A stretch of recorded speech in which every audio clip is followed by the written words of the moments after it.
Hi, this is Dr. Gary. Welcome to our weekly tune-up this week.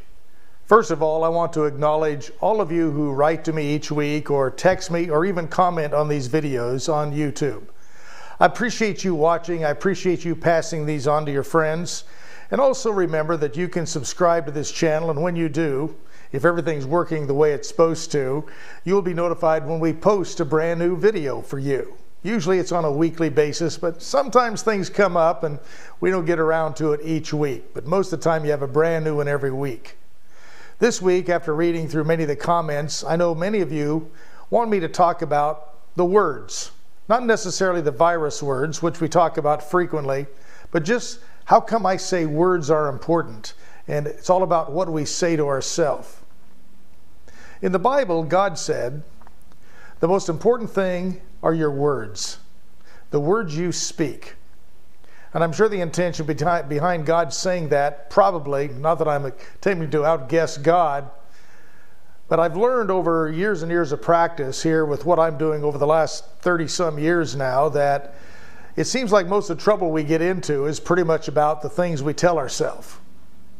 So today, what I want you to be aware of, when we talk about our words, understand that everything that we do in our life comes through a thought process. And through a thought process comes the translation between what we say, metaphorically moves through our thought process, and synaptically, magically changes to a metaphor, which comes out as a word or a meaning. When you talk to yourself in certain ways, putting yourself down, I know many people make fun of themselves and do self-deprecating humor, and they think that's good, and it is funny, and I know our intention is to be funny. However, the mind takes it seriously. When you say, I'm sick, it believes it. When you say, I'm not happy, it believes it. When it says, or you say to yourself, I'm depressed, it believes it. And through that word, it starts translating into meaning for you and showing you how that could be so. It brings your attention to those things in your life that you're unhappy about. The same thing stands true if you say, I'm happy.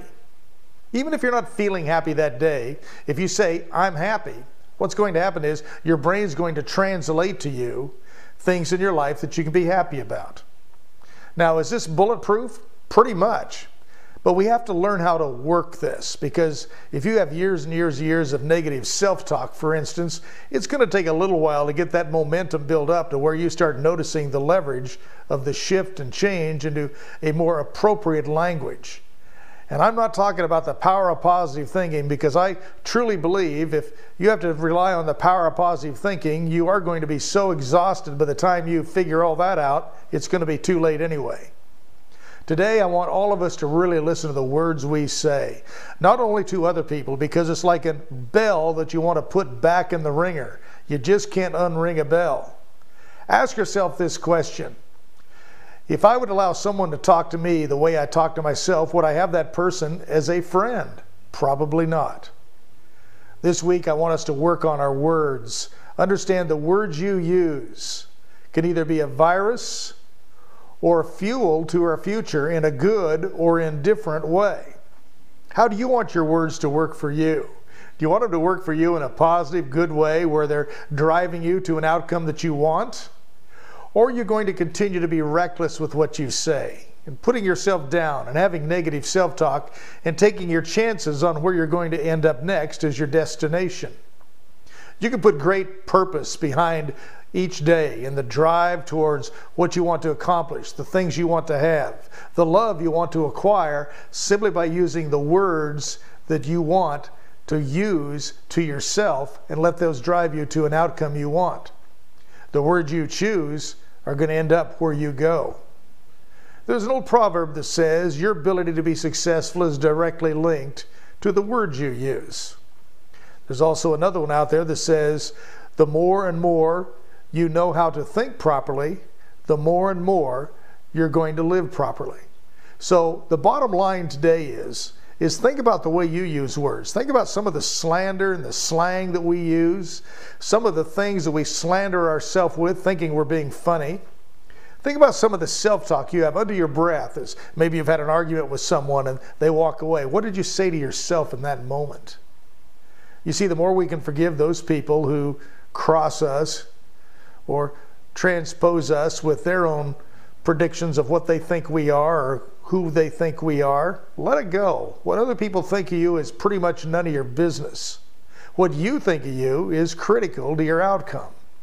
Focus on what you want, tell yourself what you want, and focus on when you speak to yourself, use language that is appropriate to the outcome you really want in your life. And if you want to be happy, if you want to be prosperous, if you want to be productive, use happy, prosperous, productive language. It's that simple.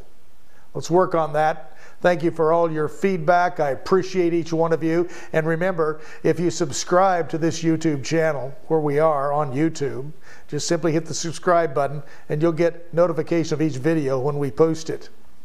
Until next week, this is Dr. Gary asking you to really check on those words and start cleaning it up. Change your words, you change your world. Until next time, wishing you a great week. Bye-bye.